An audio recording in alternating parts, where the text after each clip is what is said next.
La encomienda fue una institución característica de la colonización española de América. El español o encomendero explotaba a los indígenas con el objeto de percibir los tributos que debían pagar los indios a la corona por su condición de súbditos del rey.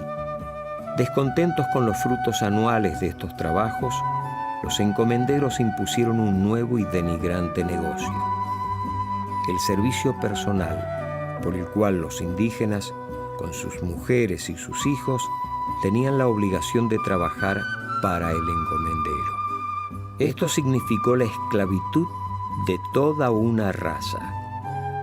Los jesuitas se opusieron con firmeza a estos abusos y condenaron el servicio personal argumentando que constituía la principal causa de ruina en las Indias.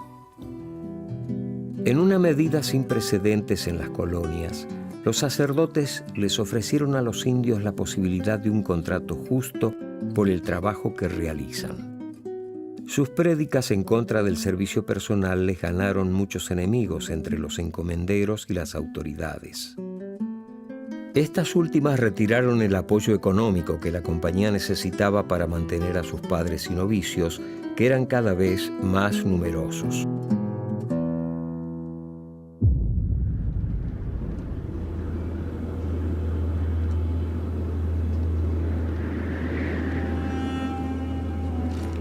Sixto es uno de los miles de africanos que trabajan en las colonias. Es la época de mayor auge del tráfico de esclavos.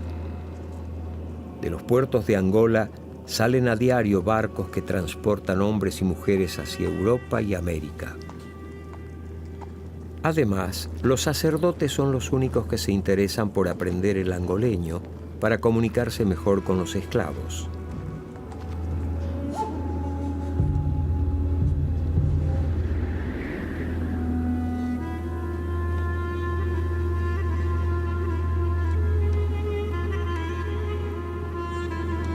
Años más tarde, para financiar sus colegios en medio de la pelea con los encomenderos, los jesuitas crean sus estancias, que se extenderán por enormes y casi desconocidos territorios para convertirse en un fértil sistema económico.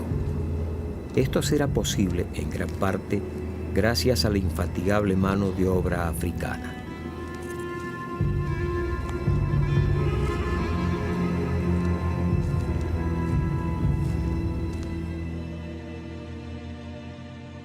Ante las dificultades económicas que enfrentan por negarse a la encomienda, los jesuitas deben buscar otra manera de financiarse. Encontrarán la solución fuera de la ciudad. Los jesuitas adquirían estancias pobres y de escasa producción y las modificaban por completo. La compañía compró la estancia de Colonia Carolla en 1616. Fue la primera que tuvo en Córdoba. Los padres eran hombres con amplio conocimiento de filosofía y teología, pero también les interesaban otras áreas del saber. Aquí en Córdoba desarrollaron habilidades como carpinteros, herreros y maestros de obra. La estancia fue administrada durante varias décadas por el padre Ignacio Duarte y Quirós, que generosamente la donó a la compañía. Desde allí todos los meses se enviaban a la ciudad sacos de harina, vegetales y frutas. La producción estaba destinada al sostenimiento del Colegio Máximo de la ciudad de Córdoba.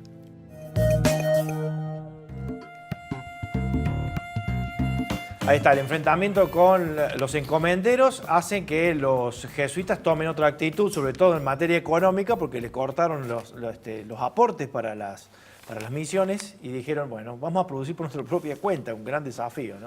Así es. Ellos tuvieron, como decíamos, inconvenientes con los encomenderos de Córdoba, que hacía alrededor de 40 años estaban explotando a las poblaciones locales. Tan lejos estaban de los centros de poder político del virreinato del Perú, que básicamente hacían lo que querían, ¿no? Cuando llegan los jesuitas y ven esta situación de la encomienda cordobesa, se oponen a esto.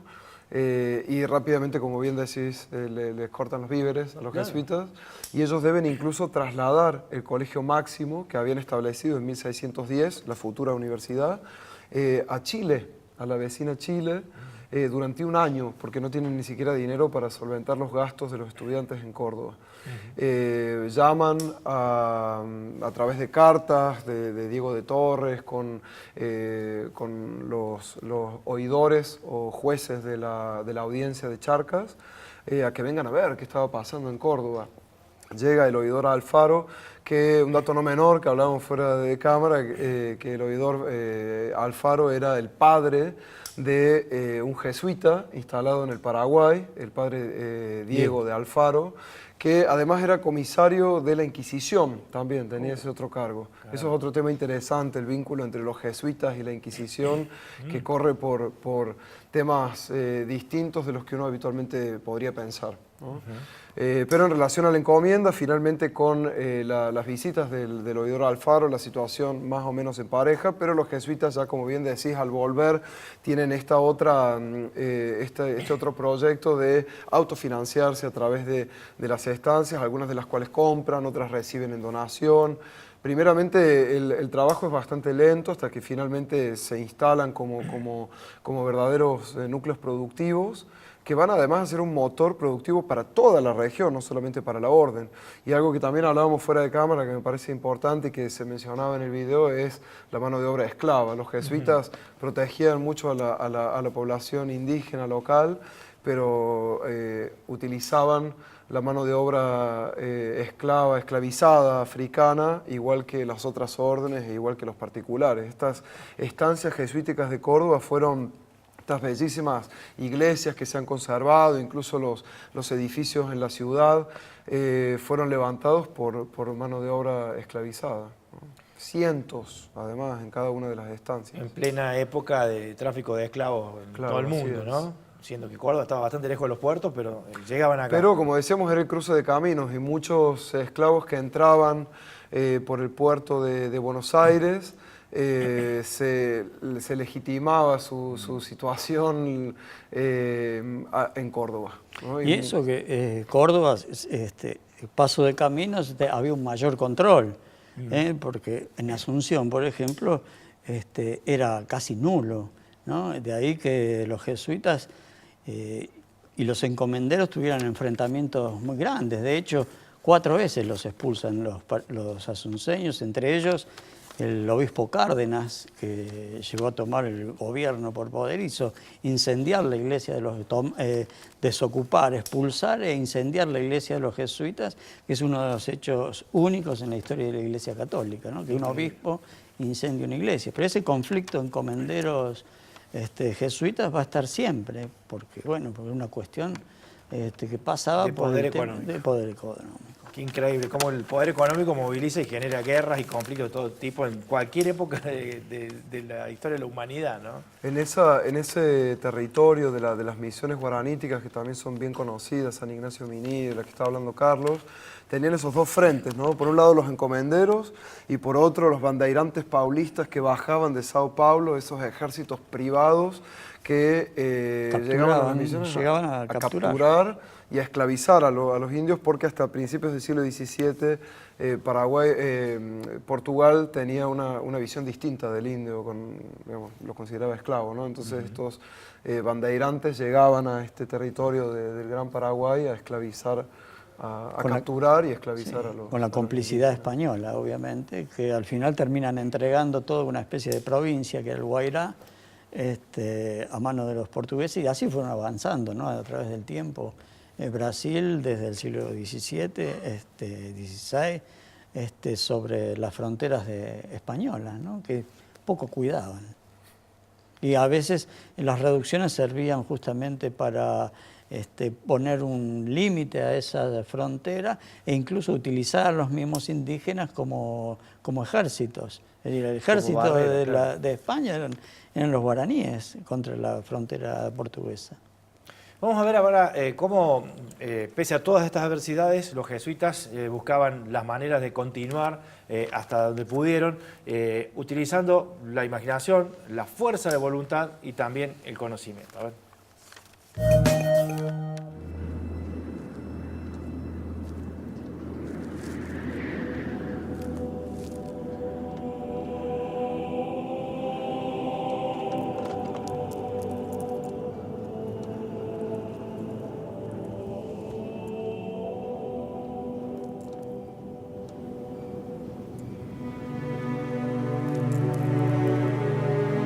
primeros pasos en tierras salvajes son difíciles. Algunos sacerdotes de la compañía han sido asesinados durante sus viajes misionales. Los jesuitas siguen adelante, recorren el interior de la provincia. Creen que es posible el entendimiento con otras culturas en cualquier lugar del mundo. El objetivo siempre es el mismo: llevar la palabra de Dios, ser la luz para el mundo.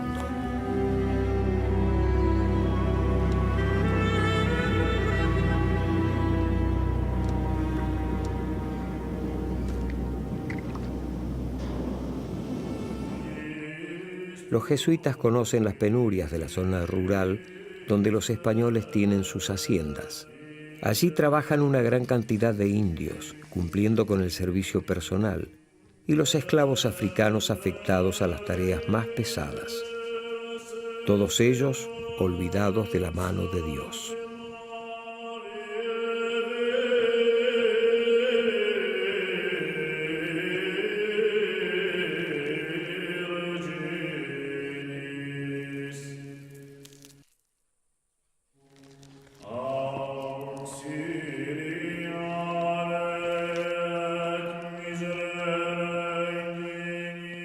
Los jesuitas confiesan a los enfermos, asisten a los moribundos y enseñan a los indios y a los morenos para poder bautizarlos.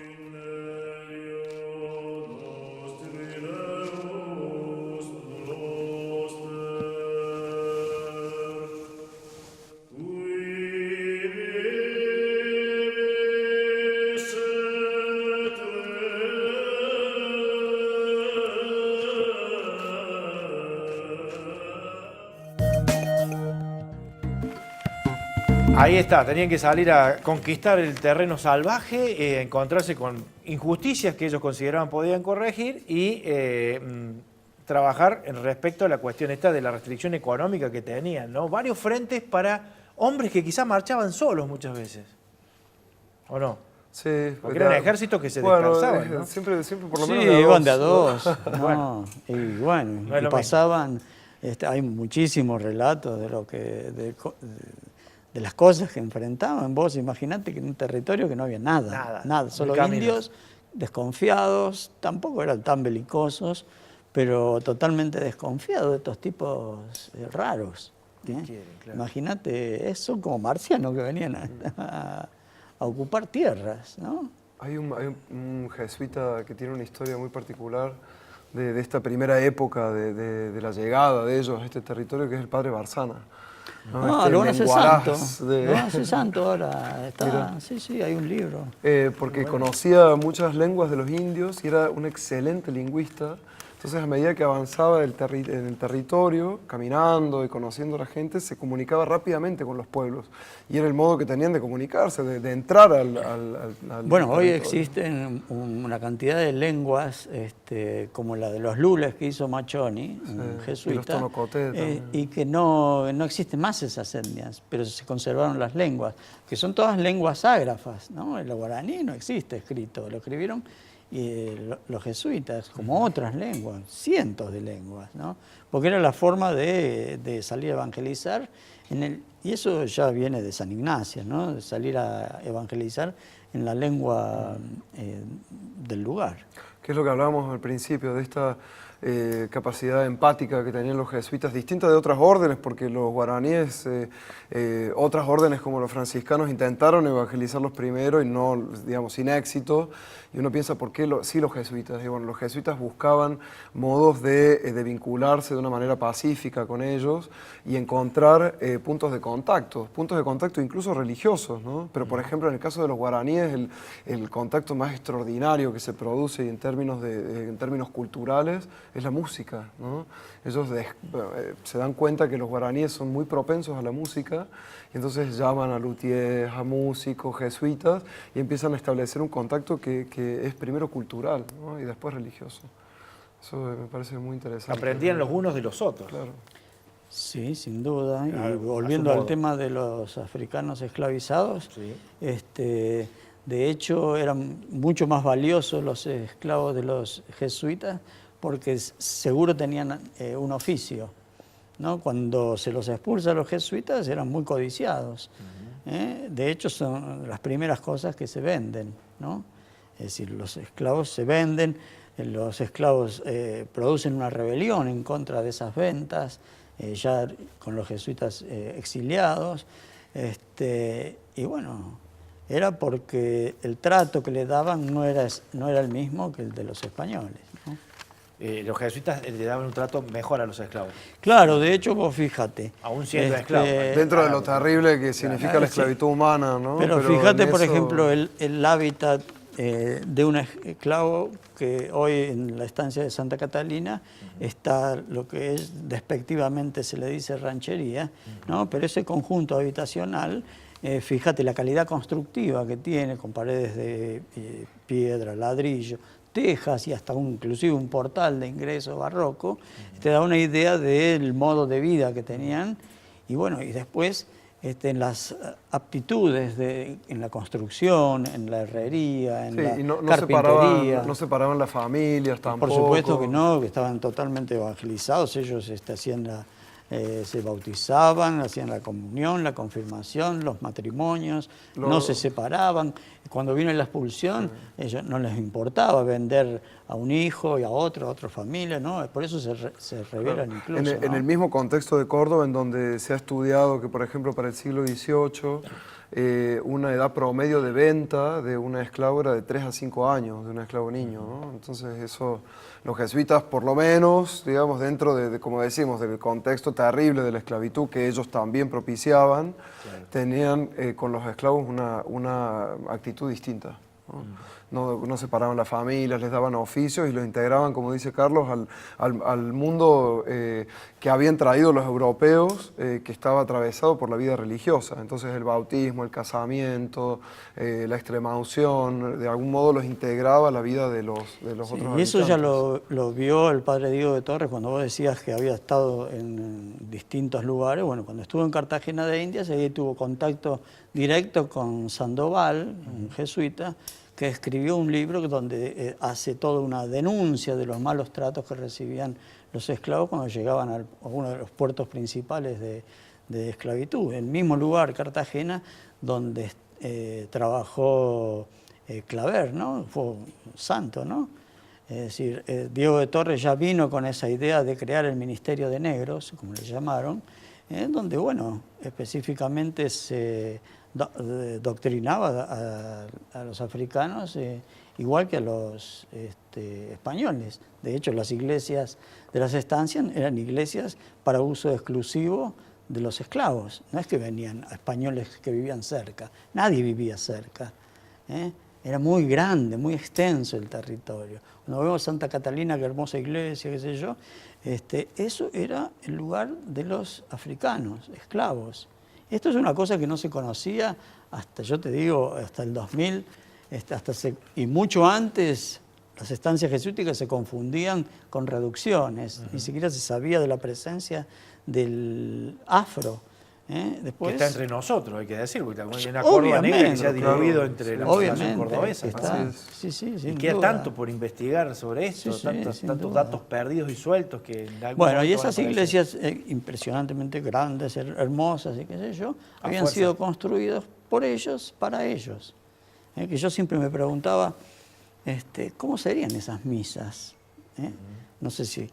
Seguro han visto cómo es una misa católica en Estados Unidos, en cualquier lado, con cantos, bailes. Y bueno, eso que son estudios que quedan por hacer, ¿no? ¿Cómo funcionaba? Que había de africano en todo eso, ¿no? Por supuesto, porque los jesuitas jesuitas eran muy respetuosos de las culturas originarias.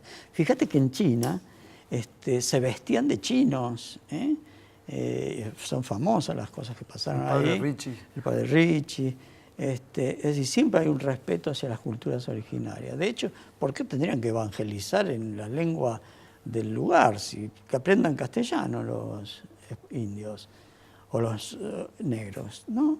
Claro, es la visión del otro, y para mí eso tiene que Claro. ver con que sobre todo los primeros jesuitas, y de ahí la orden se arma, porque es una orden relativamente nueva en el catolicismo, es del siglo XVI, de mediados del siglo XVI, y ellos son hijos del humanismo, del Renacimiento. De la Claro, época. hacía 50 años que se había creado la Compañía de Jesús cuando llegaron acá.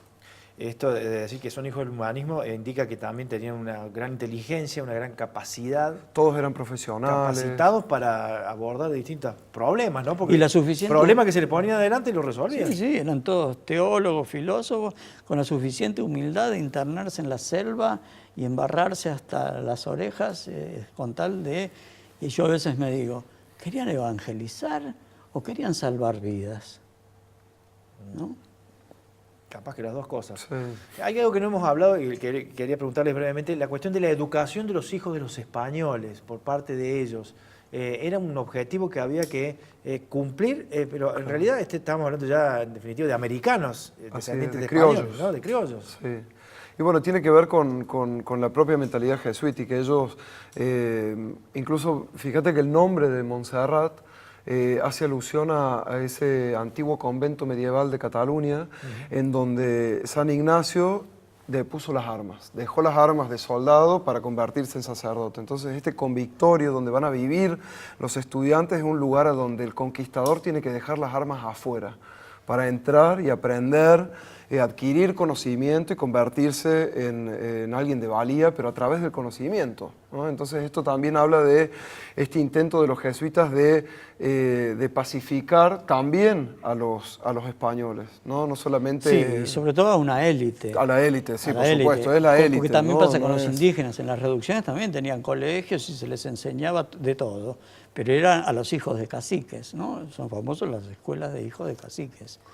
Sí, como que desde tal, Brasil para acá. como hijos de su tiempo, dentro, por ejemplo, de los reglamentos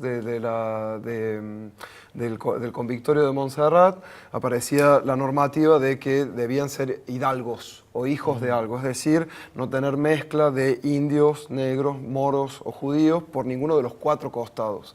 Que eso estaba en la regla y ellos aceptaban ese reglamento de la monarquía absoluta española, pero después en la práctica quizá flexibilizaba tenían un poco. excepciones. Sí.